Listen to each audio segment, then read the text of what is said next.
Assalamualaikum warahmatullahi wabarakatuh.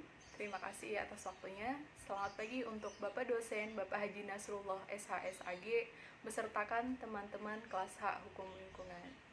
Baik, kami dari kelompok 3 akan mempresentasikan mengenai penegakan hukum administrasi lingkungan hidup di Indonesia. Untuk yang pertama akan disampaikan oleh teman kami Dewi Sri. Akan menjelaskan tujuan penegakan hukum lingkungan hidup. Jadi pada hakikatnya tujuan penegakan hukum adalah untuk mewujudkan apa yang hendak dicapai oleh hukum. Esensi dari tujuan hukum itu sendiri adalah terletak pada keadilan. Penegakan hukum ditujukan guna meningkatkan ketertiban dan kepastian hukum dalam masyarakat. Hal ini dilakukan antara lain dengan menertibkan fungsi, tugas, dan wewenang lembaga-lembaga yang bertugas menegakkan hukum menurut proporsi ruang lingkup masing-masing, serta didasarkan atas sistem kerjasama yang baik dan mendukung tujuan yang hendak dicapai. Penegakan hukum adalah proses dilakukannya untuk tegaknya atau berfungsinya norma-norma hukum secara nyata sebagai pedoman perilaku dalam lalu lintas atau hubungan-hubungan hukum dalam kehidupan bermasyarakat dan bernegara. Menurut Takdir Rahmadi, penegakan hukum lingkungan dapat dimaknai sebagai penggunaan atau penerapan instrumen-instrumen dan sanksi-sanksi dalam lapangan hukum administrasi, pidana, atau perdata dengan tujuan memaksa subjek hukum yang menjadi sasaran untuk mematuhi peraturan perundang-undangan lingkungan hidup. Dan menurut Sukanda Husin dalam bukunya Penegakan Hukum Lingkungan Indonesia, penegakan hukum lingkungan administrasi dianggap sebagai penegakan hukum lingkungan yang terpenting.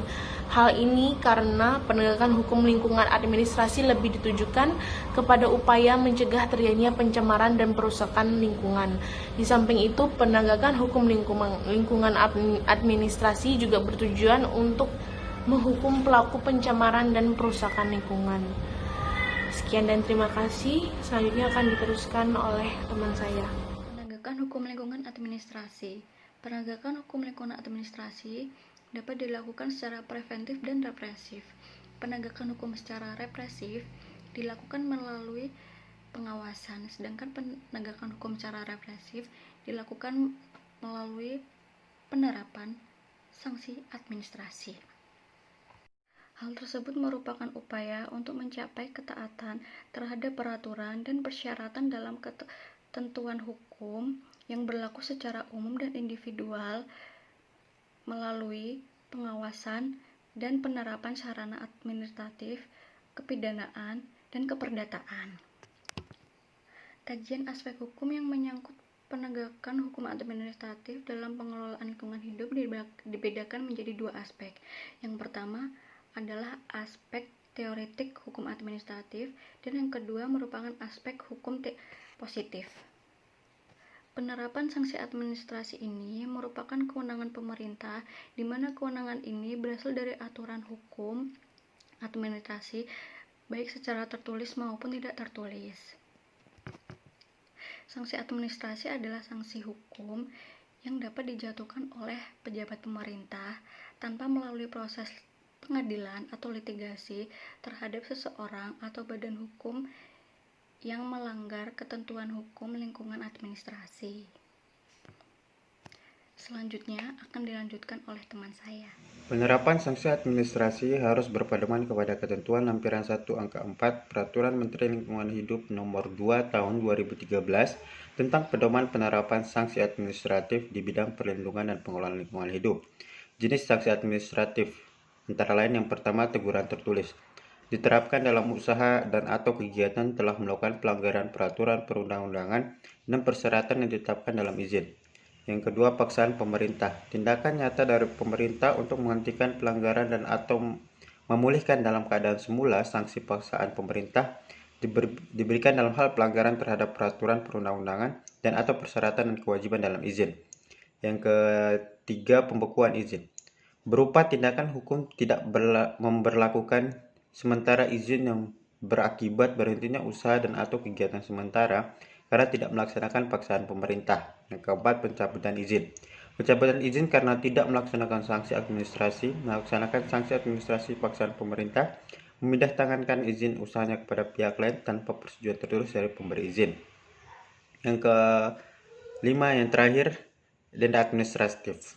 Pembebaran kewajiban membayar sejumlah uang kepada penanggung jawab usaha dan atau kegiatan karena lalai melaksanakan paksaan pemerintah. Selanjutnya di sini saya akan menjelaskan mengenai prosedur penerapan sanksi administratif. Sanksi administratif itu sendiri yaitu prosedur penerapannya harus sesuai dengan peraturan yang menjadi dasarnya dan asas-asas umum pemerintahan yang baik. Yang selanjutnya adalah pejabat yang menerapkannya harus memiliki kewenangan yang sah. Dan ketepatan penerapan sanksi administratif itu dapat meliputi satu, berbentuk keputusan tata usaha negara. Yang kedua, substansi ini berkaitan dengan jenis dan peraturan yang dilanggar, jenis sanksi yang diterapkan, pemerintah yang harus dilaksanakan, jangka waktu dan konsekuensi dalam hal sanksi administrasi tidak dilaksanakan, dan hal-hal lain yang relevan. Yang selanjutnya adalah tidak cacat yuridis dalam penerapannya, yaitu hindari klausula pengamanan yang berbunyi apabila di kemudian hari ternyata ada kekeliruan dalam keputusan ini, maka akan diperbaiki sebagaimana mestinya. Yang selanjutnya adalah asas kelestarian dan keberlanjutan, yaitu bahwa setiap orang memikul kewajiban dan tanggung jawab terhadap generasi mendatang dan terhadap sesamanya dalam satu generasi dengan daya dukung ekosistem dan memperbaiki kualitas lingkungan hidup. Yang selanjutnya adalah mekanisme penerapan sanksi administrasi. Yang pertama adalah bertahap, didahului dengan sanksi administrasi yang ringan hingga yang terberat. Apabila teguran tertulis tidak ditaati, dikenakan sanksi yang lebih berat, yaitu paksaan pemerintah. Apabila sanksi paksaan pemerintah tidak ditaati, dikenakan sanksi lebih berat, yaitu pembekuan izin. Apabila sanksi pembekuan izin tidak ditaati, maka dikenakan sanksi pencabutan izin. Yang selanjutnya adalah tidak bertahap. Adanya keleluasaan bagi pejabat yang berwenang untuk menentukan pilihan jenis sanksi didasarkan tingkat pelanggaran yang dilakukan. Apabila pelanggaran sudah menimbulkan pencemaran dan atau kerusakan lingkungan, maka dikenakan langsung sanksi paksaan pemerintah. Apabila sanksi paksaan pemerintah tidak ditaati, dapat dikenakan sanksi pencabutan izin tanpa didahului dengan teguran tertulis. Sekian. Saya di sini akan menjelaskan tentang kumulatif. Kumulatif itu dibagi menjadi dua, kumulatif eksternal dan internal. Kumulatif internal adalah penerapan sanksi administrasi dengan menghubungkan jenis sanksi administrasi, misalnya pelaksanaan pemerintah digabung dengan pencabutan izin. Sedangkan kedua, kumulatif eksternal adalah penerapan sanksi administrasi yang menggabungkan sanksi-sanksi lainnya, misalnya pencabutan izin digabungkan dengan sanksi pidana, kurungan atau denda.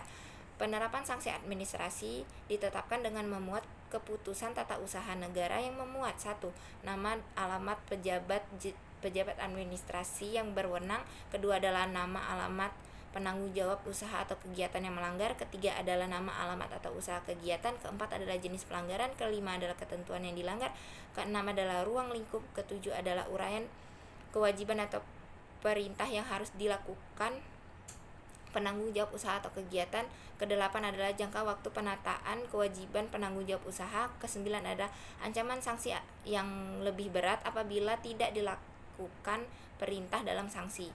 Kewajiban pemberi sanksi pertama itu menyampaikan keputusan sanksi dengan patut, kedua memberikan penjelasan kepada pelanggar apabila diperlukan, ketiga itu melakukan pengawasan terhadap pelaksanaan sanksi, keempat itu membuat laporan hasil penetapan sanksi. Pengadministrasian keputusan sanksi administrasi, yang pertama menyusun naskah keputusan dengan substansi dan format sesuai peraturan perundang-undangan. Nomor 2 adalah penandatanganan oleh pejabat yang berwenang. Nomor 3 adalah pemberian nomor dan pengundangan. Keempat adalah penyampaian kepada pihak yang berkepentingan. Nomor 5 pembuatan tanda terima. Baiklah, sekian dari saya. Setelah ini akan disampaikan oleh Mita. Baik, kesimpulan dari presentasi kelompok kami yaitu sanksi administrasi adalah sanksi hukum yang dapat dijatuhkan oleh pejabat pemerintah tanpa melalui litigasi kepada seseorang ataupun badan hukum yang melanggar ketentuan hukum lingkungan administrasi. Dalam penerapan sanksi administrasi harus berpedoman kepada ketentuan lampiran 1 angka 4 Peraturan Menteri Lingkungan Hidup Nomor 2 Tahun 2013 tentang pedoman penerapan sanksi administratif di bidang perlindungan dan pengelolaan lingkungan hidup. Sekian presentasi dari kami kelompok 3. Terima kasih kami haturkan. Dan tidak lupa kami juga meminta maaf apabila terdapat salah kata maupun sikap dalam presentasi kami. Semoga materinya bermanfaat dan terima kasih. Wassalamualaikum warahmatullahi wabarakatuh.